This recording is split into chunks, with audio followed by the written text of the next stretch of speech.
자, 이어서 오늘 무인기 사건 좀 구체적으로 다뤄보려고 했는데 저희가 아침에 달았어요. 네네. 못 다룬 거 좀 더 추가로 다뤄볼 건데요.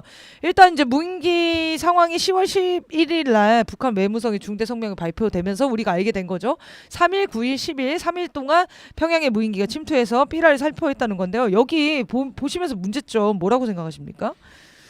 일단 북한의 외무성도 중대 성명을 발표하고 김여정 부부장이 세 차례에 걸친 담화를 발표했고 국방성에서도 담화를 발표했습니다. 그리고 오늘 아침에 오면서 보니까 김정은 국무위원장이 이 국방 안보와 관련한 또 협의회를 개최해서 관련한 후속 조치들을 논의한 것으로 보입니다. 그러니까 상당히 강도 높게 입장도 나오고 있고 심각하게 대응을 하고 있다는 게 좀 보여지는 것 같고요. 여기에서 제일 지금 핵심이 되는 것은 무인기를 누가 보냈는가 하는 거 아니겠습니까? 네. 근데 이제 아침에서도 방송에서 언급해 주셨지만 민간 단체의 무인기가 북한으로 갔을 가능성은 실제 없다는 거죠. 여러 가지 뭐 추측이 있는데 말씀해 주신 왕복 직선거리 이것을 민간에서 만든 일반적인 무인기로는 소화하기가 어렵다는 거고, 또 하나는 지금 북풍이 불고 있다는 겁니다. 그러니까 남쪽에서 북쪽으로 무인기를 날리려고 하면은 이 바람의 저항을 이길 수 있어야 되는데, 그러면 엔진이 굉장히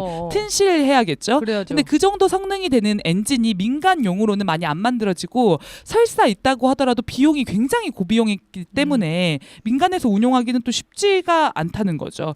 그리고 이제 세 번째로는 이런 규모의 만약에 무인기, 이제 프로펠러형이 아니라 날개를 피고 있는 고정이 무인기가 이렇게 또 뜨려면은 활주로를 이용해야 하는 가능성이 높다는 겁니다. 무인기 드론인데도? 네, 근데 이게 우리가 생각하는 프로펠러형 조그만 소형 드론이 아니라는 거예요. 이 정도 규모가 가려면은. 그래서 이 일반적인 무인기보다도 활주로를 필요로 하는 무인기의 가능성이 높은데, 그러면 당연히 군에서 보낸 거네. 네, 보낸 게 아니겠느냐 하는 게 전문가들의 이제 추측인 거고요. 또 하나는 지도 하나만 좀 보여주십시오. 이게 미국의 물리학자가 2010년도에 이제 북한의 방공망, 항공망이라고 하죠. 네. 이것을 이제 추측해가지고 그림으로 표현을 해놓은 겁니다. 약 10여 년 전인데도 굉장히 조밀하고 촘촘하게 구성이 돼 있다는 걸 알 수 있습니다. 북한이 한국전쟁 당시에 미국으로부터 굉장히 많은 공습을 받지 않았습니까? 뭐 평양에 건물 한 채 성한 것이 없을 정도로 공습을 받았는데, 그렇기 때문에 항공적인 대응을 굉장히 많이 해놨다는 거죠. 그럼 이 항공망을 뚫고 갈 수 있을 정도의 성능이 확보가 돼야 된다는 겁니다. 그럼 스텔스 이 가능성이 매우 높다는 것이고요.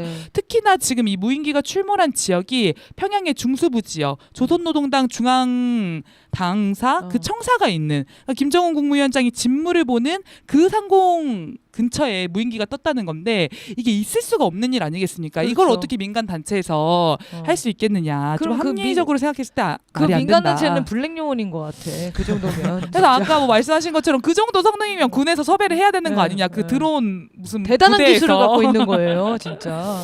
그래서 이 정도면 군에서 보낸 것으로 보인다. 나는 우리 군에서 했다고도 잘 안 믿기는 것 같아요.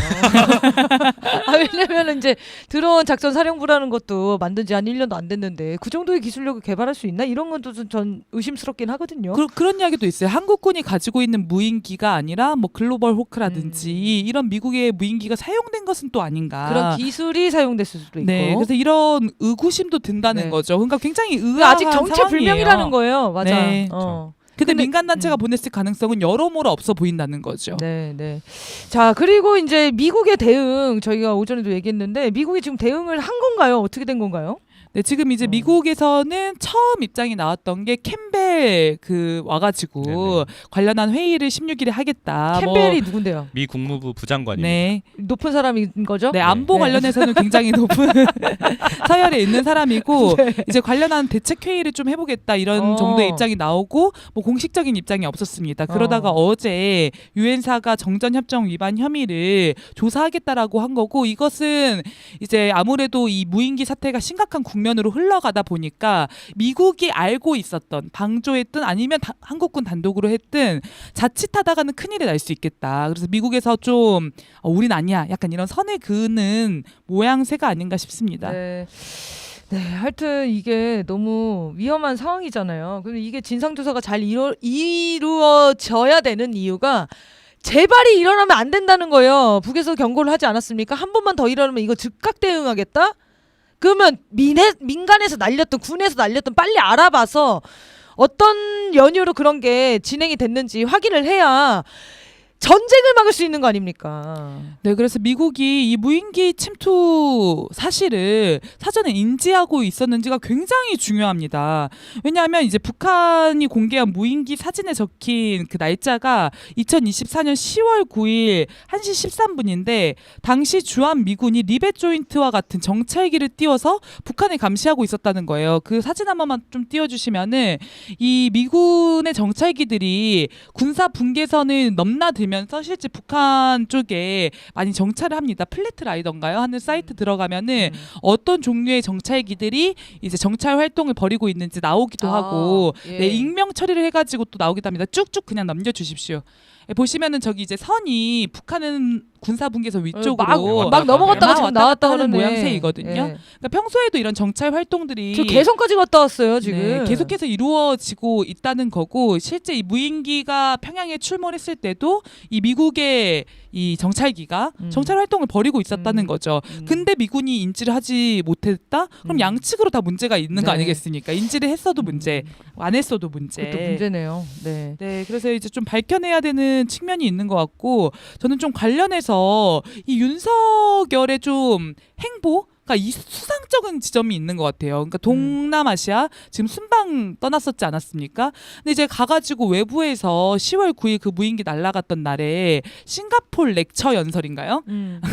싱가포르 렉처 강연입니다. 렉처 강연, 싱가포르 강연 네, 강연.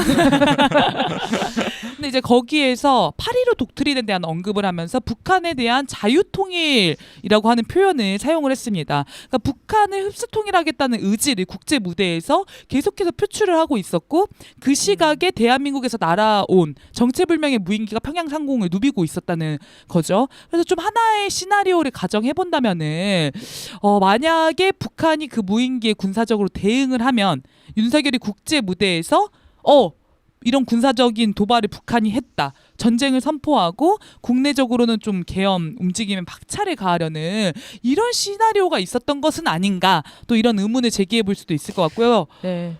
충분히 네. 그럴 놈이죠. 그리고 김용현이 그 청문회 자리에서 오만불손한 태도들, 뭐 욕설을 한다든지, 뭐 굉장히 자신만만해하고 국회를 깔보는 굉장히 섬뜩하지 않았습니까? 근데 그런 태도들이 이러한 군사적인 움직임을 준비하고 있었기 때문에 그런 데서 나오는 태도는 아니었을까 또 의심도스럽습니다.